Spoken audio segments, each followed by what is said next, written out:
Now at 6, a closed Carthage City Council session leads to the termination of a department director. Plus, police arrest a driver after a high-speed chase through southwest Missouri. And the Boys and Girls Club of southwest Missouri hosts a high-tech academy. The 4 states' most watched news starts now. More turmoil at Carthage City Hall. A closed session of the City Council leads to the termination of a department director. This is KOIM News at 6. I'm Dow Quick. At the conclusion of last night's closed session, the council terminated the employment of Abby Allmendinger, the director of Parks and Recreation, effective immediately. The decision came from the recommendation of the mayor and the unanimous consent of the council. Allmendinger took over the position of Parks and Rec director back in December of 2022, where she oversaw the parks, golf course, pool, memorial hall, and the Civil War Museum. You can find more details on our website, KOIMnewsnow.com, as they become available. Authorities are investigating a shooting death in McDonald County, Missouri. The shooting happened around 8:30 this morning on Kenning Factory Road, south of Anderson. Sheriff Rob Evans says one person was killed and deputies have detained one person related to the investigation. The sheriff says they are not seeking anyone else and there is no ongoing threat to the public. A man wanted on multiple felony warrants is now behind bars following a high-speed chase through southwest Missouri. The chase happened early yesterday morning after Carthage police say they saw a car commit multiple lane violations.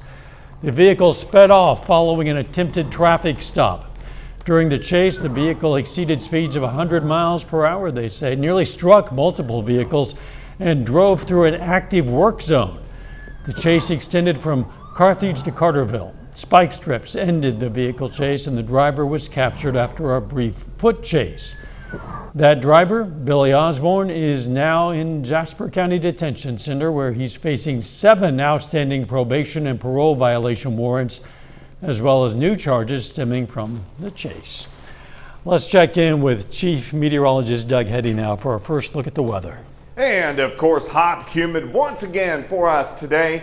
And just like yesterday, a couple random isolated little guys popping up, mainly Arkansas into southwestern Missouri. Besides that, just kind of status quo across the region. You can see those random little hit and miss guys. Most of you will stay dry through the rest of the evening hours. Let me take you into Thursday morning. We're going to start into lower 70s, very much like what we've seen the past few days. Hot, humid, near 90, 91. The difference is a couple thunderstorms to our west, and a few of these guys may try to get in tomorrow night, so we could get some scattered thunderstorms into the region, then kind of flare up again as we go into Friday morning. So at least something to watch over the next couple days. Temperatures right now, most of us are sitting upper 80s to near 90 degrees. We're going to look toward the weekend here in a bit. See you soon. Berry County Summer Camp for those with disabilities is celebrating its reopening after severe storms in April caused widespread damage. Camp Barnabas destruction was extensive, with power poles and tree limbs pulled down across the property. In some cases, entire trees crashed into cabins. The community rallied around that camp with more than 250 volunteers coming up to help clean up and make repairs. Now campers fill the cabins, excited for a summer of fun that was almost not possible. The support that Camp Barnabas has through other organizations, people talk about it everywhere, coming from like Texas, Oklahoma, Kansas. It was a really cool thing to see. I can't even describe how that makes me feel. I definitely would say I have the best job in the world. People love Barnabas, they love the mission, they love our campers, and it's just an incredible feeling. With camp up and running now, campers of all backgrounds can enjoy a summer of fishing, canoeing, zip lining, and swimming. We're going to have more on this at 10. Teamwork, creativity, and collaboration. That's what it takes to provide kids with different learning opportunities. While visiting the Boys and Girls Club of Southwest Missouri, KOIM's Olivia Moss saw each of these at play. You'll be learning how to make your own music. Coding, stop motion animation, and digital music were just 3 of the 5 classes taught at the Boys and Girls Club of Southwest Missouri during Best Buy's Geek Squad Academy. So we are running 5 classes. They are taught by volunteers from our local stores or our Geek Squad agents. When we come here, we are all instructors, helpers, event managers, and we're here to help all of our junior agents, regardless of what our title is at the store.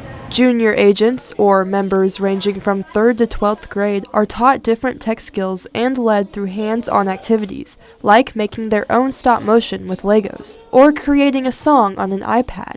To show you what we're talking about here in a minute. The Boys and Girls Club also hosted Missouri House Representative Lane Roberts, discussing state funding, support, and education. I got to look at some classes where children are doing really technological things that frankly defy me even today.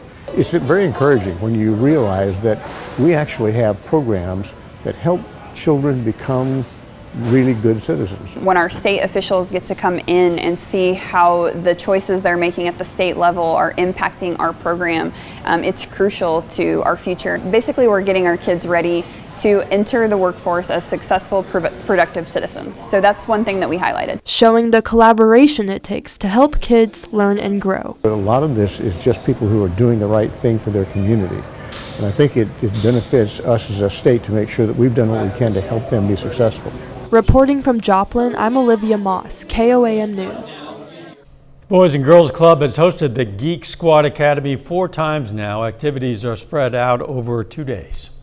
Some high school athletes hit the mat for an off-season wrestling camp in Frontenac. John Dales has details coming up later in sports, but up first, new record collectors are getting in the groove. Recent study says vinyls are on the rise, but why?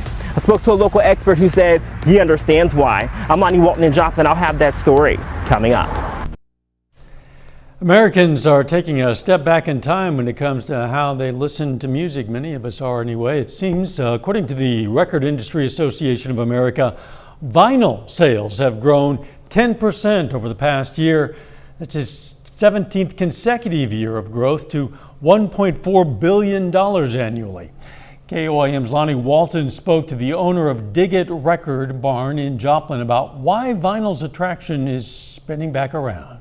Vinyl's been a big part of my life. I've got 500 plus pieces of vinyl myself. Bill Crook is from Joplin. He's out shopping with his wife for his birthday, which is tomorrow. And of course, there's only one thing on his mind: vinyl. Putting that disc on a turntable and watching that thing spin and the needle hitting it is like music to my ear. Also news is the store owner of Dig It Record Barn, Lynn Fortner, who says he's seeing an increase in sales in all age groups. I really feel like the driving factor is just a collectability. The 20 to 40-year-olds today are realizing the value of supporting the artist and owning the material. Crook says he's not the only one who loves the music. I've got grandkids that play vinyl.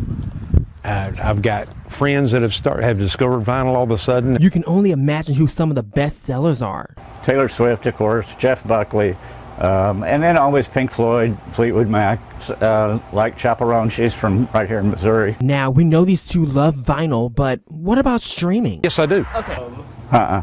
The artist actually intended for you to listen to an album from the beginning to the end. It's a story. And these two music lovers hopes the love of vinyls passes to the next generation. Reporting in Joplin, I'm Lonnie Walton, KOAM News. According to the Record Industry Association of America, streaming continues to be the most popular format for music. A little bit later, teams from all around the globe dive into Grand Lake for the largest national high school fishing event in the world. And the heat's going to stick around, but let's introduce some thunderstorms in the forecast. We'll talk about that, if I can talk, coming up. Yeah, it definitely turned out to be another hot, humid day for us today. Temperatures right back up there throughout the afternoon hours, about 90, 91 degrees. There have been a couple random isolated little guys, southwestern Missouri, northwest Arkansas, lifting from south to north due to the moisture in the Gulf. So we have had a few isolated, very tiny little thunderstorms kind of lifting north. You can see one little guy moving into McDonald County out of Benton County, a couple little random sprinkles here and there. Not a big deal. Heading outside, it looks good. Cornell Arts and Entertainment Complex A tower cam looking northeast right through downtown Joplin. Temperatures through the evening, if you are going to be out, it's going to be warm/hot, but definitely muggy outside as our humidity has been high. All right, most of us mid to upper 80s to lower 90s across the region. Humidity is still up there. Dew points measuring our humidity in the atmosphere at the surface in a degree fashion. So what this means to you near 70 is it feels kind of muggy. And that's what we are going to continue to see over the next couple days. Very typical for this time of the year. Heat index still sitting kind of 93 to about 97-ish across the region. As we go into your Thursday, heat index still kind of 96 to about 99.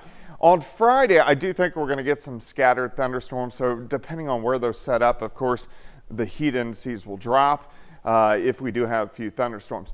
Front draped to our north, Nebraska up into southern parts of Minnesota, scattered showers and thunderstorms there. You can see our flow out of the Gulf, giving us a few hit-and-miss storms across the region over the past couple days. But let me walk you through time. By morning, much of the same. Lower 70s, muggy start, quick warm-up. Mid-80s by noon. Most of us, we're going to stop at 5 p.m. About our high temperature during the afternoon, about 90.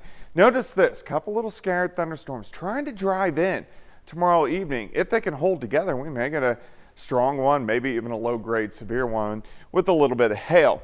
And then just kind of hit and miss, but there are going to be some out there. Tomorrow night, let's go all the way into Friday morning, still some hit and miss storms. And even on Friday, a lot of clouds, hit and miss scattered storms, but a lot more widespread than what we have seen over the past couple days. And even as we get into Saturday morning, we're going to kick off the weekend with some scattered showers and thunderstorms. Day planner on your Thursday, 86 to start, 90 for a high, little breezy, southerly winds kicking in 20, maybe gusts near 25 at times. Let's go ahead and look at the weekend. So starting Saturday, scattered thunderstorms, an isolated one during the afternoon, but lower 90s Saturday, lower 90s on your Sunday. On Monday, a front slides in.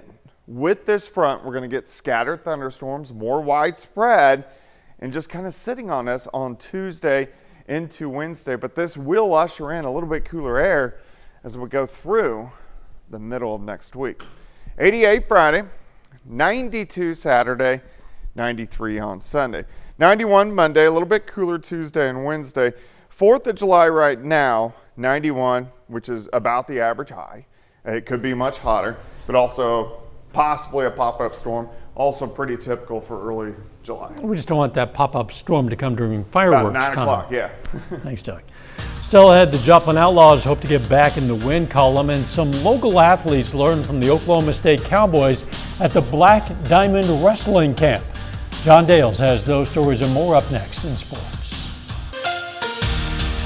We are deep into the off-season for high school wrestling, but the work put in during these summer months often makes the difference between winning and losing during the school year. It's day one.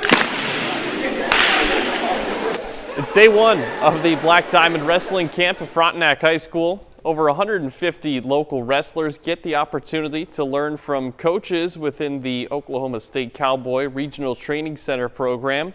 It's a 3-day camp, which started in Chanute in 2010, then moved to Frontenac 3 years ago. Campers are split up into 2 age groups, and it's a rare opportunity to learn from some of the best of the best. If they're here, that means they want to get better, right? They're dedicated to the sport, and that's how you get better, right? Coming to these camps and having these opportunities to have, great minds come into the camps, and not just today, but tomorrow and the next day, there's going to be, OSU coaches coming down and teaching what's literally going on in the OSU wrestling room right now. If you pick up one little thing, it can change all this year in wrestling. So if I change my stance, or I change this attack, well, then my year can be impacted of it. They bring a different perspective. Ultimately, they are wrestling at the top level in the United States. They got 3rd in the country last year, and we're bringing it to Southeast Kansas. And I think also it reinforces some of our values that high school coaches and junior high and club coaches are coaching. The Joplin Outlaws are at home once again tonight. Yesterday afternoon, they came back from a 6-run deficit to force extra innings, but lost by a run. That was against the Piney Woods Timberhogs, who have plenty of former Outlaws on their team. That includes manager Brian Daly and playoff MVP CJ Sapicki. These two teams face each other again tonight. First pitch at Joe Becker Stadium set for 7:05. Here's a look at the standings in the Mid-America League entering play tonight.